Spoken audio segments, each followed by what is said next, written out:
The Collar by J. Fitzpatrick Mauldin, narrated by Ivy Tara Blair. "Please, struggle," the man in white said, aiming his words at the boy in orange. "You must. It's for posterity." He stroked the instruments beside him on a metal tray. A scalpel, pair of scissors, set of hemostats, stethoscope. The boy was trembling. All he'd done wrong was download illegal music, a few films, maybe a dirty video or two. But only since they'd been banned. He was young and curious, that's all. Just a boy coming of age. Another one of their victims. And my first. "Come now, it won't hurt badly." The man in white put a finger to his lips and then pointed at me. "Girl, this will be easier if we don't have to force you." My eyes drifted up to the digital maps ahead of me on the wall. Several planets were displayed: Pluto, Saturn, Earth. Lines I thought of as threads in intricate fractal weaves encircling them all. Words like seeds and gifted were displayed in the corners, their numbers changing by the moment as an object set to the side marked as archive grew larger. The boy in orange tipped his head and looked up at me, his green eyes glistening with tears. The fingertips of my right hand danced up and down my thigh. The room was cold in that paper gown, knees and legs and arms exposed to the recycled air. I reached for the band around my neck out of reflex and felt sick. It was there. The other end tethered to my tamer. It was always there. "Don't make me, please don't make me," I pleaded. "Give me another choice. I'll do anything. Anything." The man in white's face did not change expression. There was not even a twitch of empathy, only carved granite and weary eyes. "Your gift, my dear, is what steals your choice away. We need what you are to survive. They have ones just like you, some even better." "But why?" I asked. "Why? Can't we make peace with the other countries? Can't we just all get along?" But as soon as the words left my mouth, I knew they'd been a mistake. Even my dad would have found that statement naive. "Do it, child," he demanded. "Do it, or you will suffer." Standing close by my tamer was another boy. Not much older than the boy in orange. Not much older than me. But he was different. He was hard as stone. And I was water, eroding him one drop at a time. I shook my head. I can't." My tamer's mouth went tight, his gray eyes cold. And though I knew it was about to happen, I swore I saw kindness there, regret sketched in the edges of the lines of his face. Still, it came. "Do it," the man in white said, waving a hand to my tamer.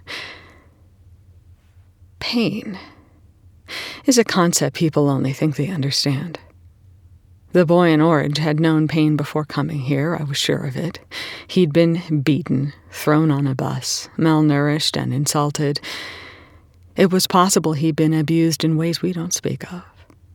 Told how little he was worth to society and not ever had a place to call home.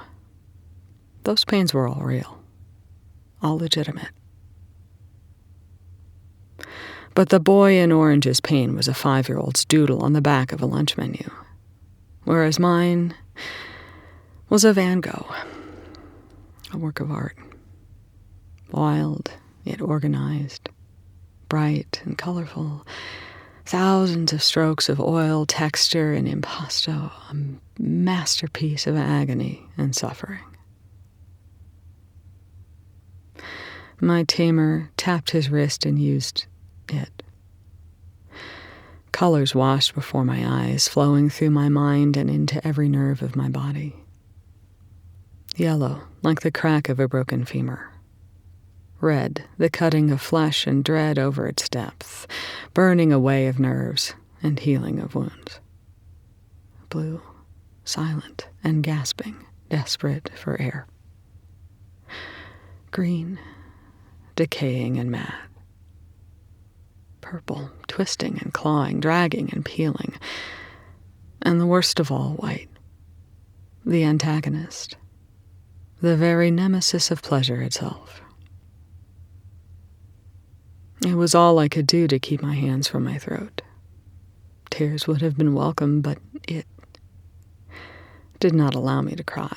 In fact, it made me unable to move, unable to scream, unable to think. It set my brain asunder with cascades of licking fire, and so I fought, focusing the pain on something else. Wildflowers and vineyards, forests and fairies. It was all in my mind. A cool summer day, the early mists of a campout, the smell of frying bacon. After my tamer was finished, my stiff frame went slack and I crashed to the floor. My insubstantial legs trembled. My knobby knees clicked. My teeth throbbed. I put a hand to my chest. I wasn't sure how long I could keep this up. The colors were becoming more vivid than ever. Synesthesia was another symptom. At this age, I should have been in dance class or making plans with friends to see a concert, but I was here. And the world where girls did things like that no longer existed for girls like me. So many girls like me. My tamer glared at the man in white. Fine, take her back for now. I should have felt relieved. The boy in orange had been left alone. He would feel no pain. Not like mine. I only hoped he understood my sacrifice. A warm glow suddenly enveloped my mind. It was my tamer. He hid that he did this for me. He took away the pain and threw my unwilling masterpiece into a vat of sugar and honey and cloves. The parts of the brain which triggered pain so very close to what triggered pleasure. My tamer was kind. Back inside, he said, voice iron. How could a boy with dimples, soft lines, and eyes of dough be baked into something so hard and crusty? Boys in the other world weren't this hard. My brother hadn't been this hard.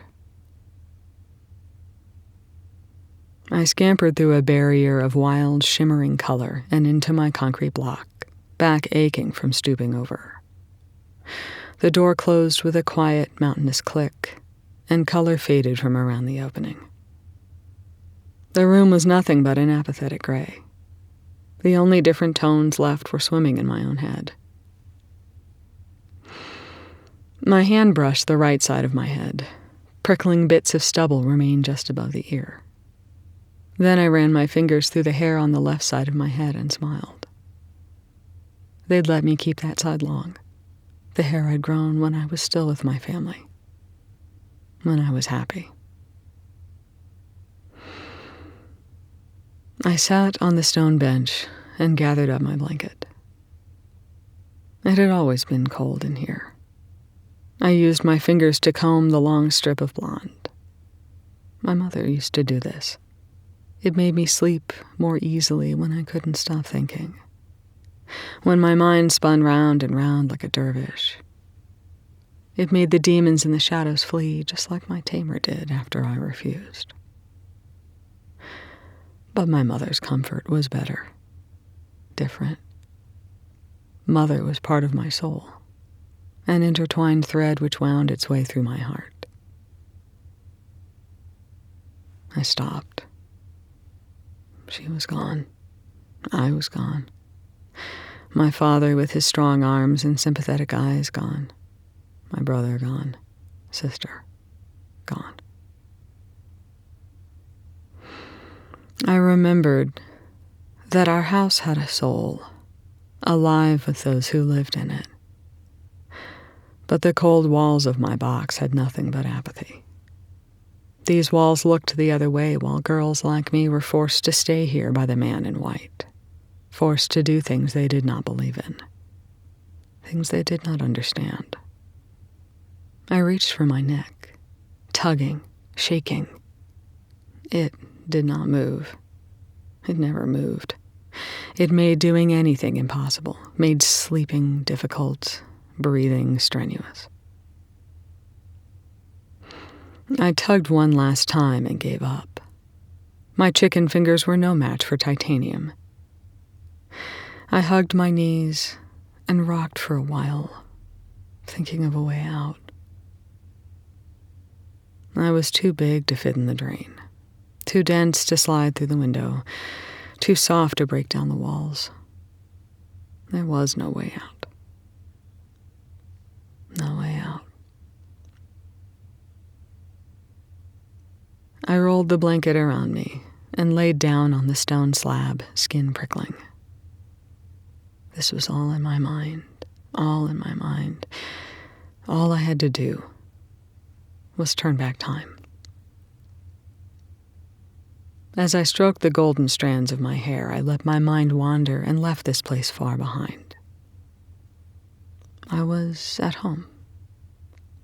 My brother played in the living room with our tan cocker, as my sister complained about not going shopping with friends.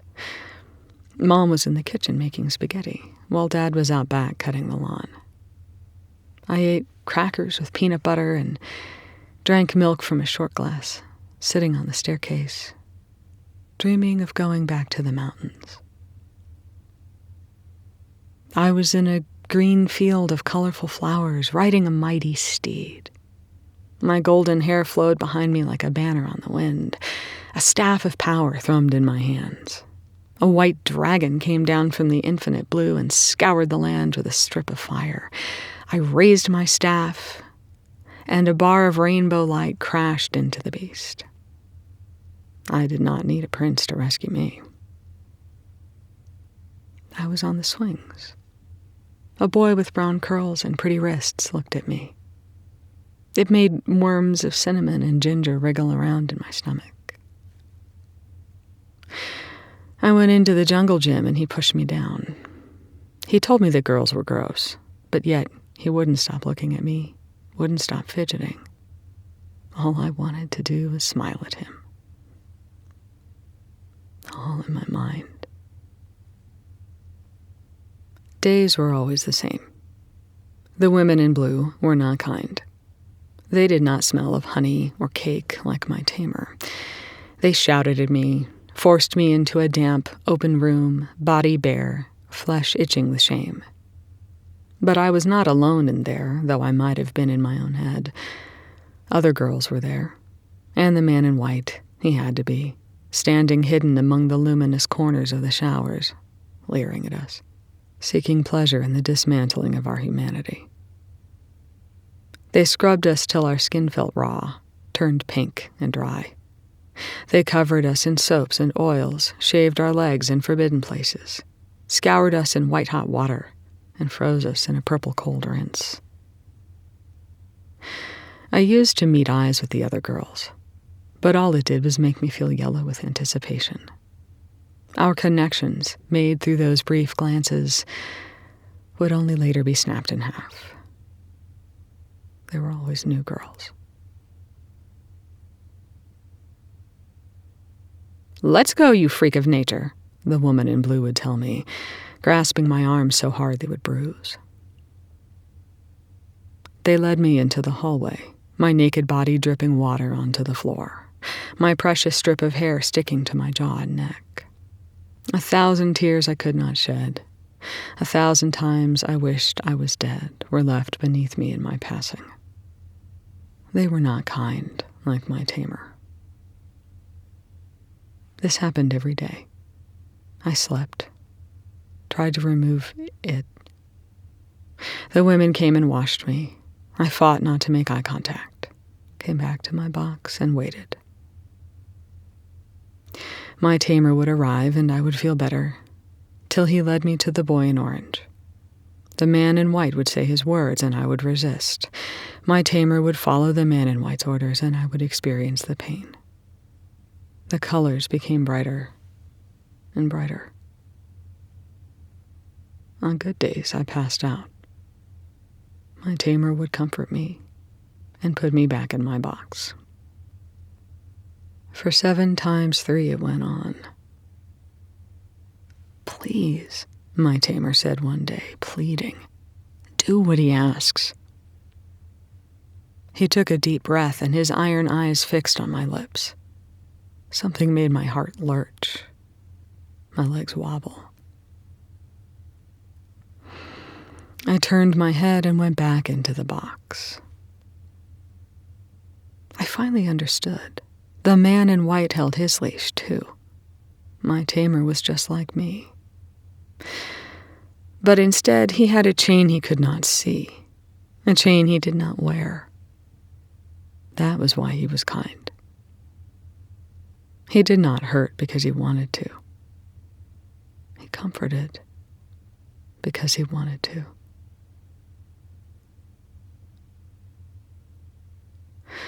I put my hands to my face and found that my cheeks were warm, then lay down on my slab and twisted my hair, imagining it smelled like wildflowers and lavender. I began to hum a silent tune, just like Mother. 2 times 5, the days carried on. I was stripped naked, scrubbed, waited, taken to the boy in orange. "Come on now," the man in white groaned. "It's not hard. He's a criminal. He deserves such. He brings chaos into our world of order. He steals from others, risks our ideals. It is because of people like him you are here. We must protect our country from threats both inside and out. If you do not do this, thousands will die. Millions will die. Don't you understand?" I kept my face down. I couldn't bear to meet any of their eyes. Dangerous things could happen when I met people's eyes.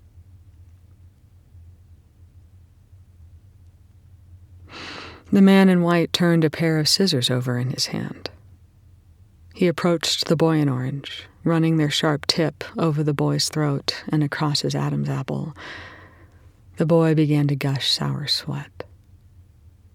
"Don't make me take drastic measures." I looked sidelong at my tamer and found no emotion. He stood bolt upright, in attention as stiff as a flagpole. "Well?" I considered the man in white's words. Was this the boy's fault? Our world had been perfect before his like, before the hackers and data thieves, illegal torrenting and requisitions. I looked up, meeting the boy's eyes, and touched his mind. It whirled inside of me like a tempest. Ribbons of color so bright I felt my third eye burning. The boy shuddered and gasped. A thread ran down the middle of the vortex, white light reaching out into black. All I had to do was cut the thread and the pain would stop. His pain, my pain. It will all stop. "No," I growled, turning my eyes away. "No!" The man in white rushed forward, his voice level. Then you will pay. I reached out for my tamer, but he did not come to the rescue. He stood there stiff as stone. I wanted him to be a prince, but all he was a statue. A flash of scissors shot past the corner of my eye, and the man in white took hold of my strip of long hair, wrenching it away from my skull. Red and blue blossomed in my head. I screamed. This was pain I could channel. He jerked me up by my golden strands, nearly pulling me off my feet. My arms went limp, and I was unable to fight back. Snip. A thread inside of me snapped. He cut again and again. Snip, snip, snip. Golden rays showered to the floor. He discarded me and walked away.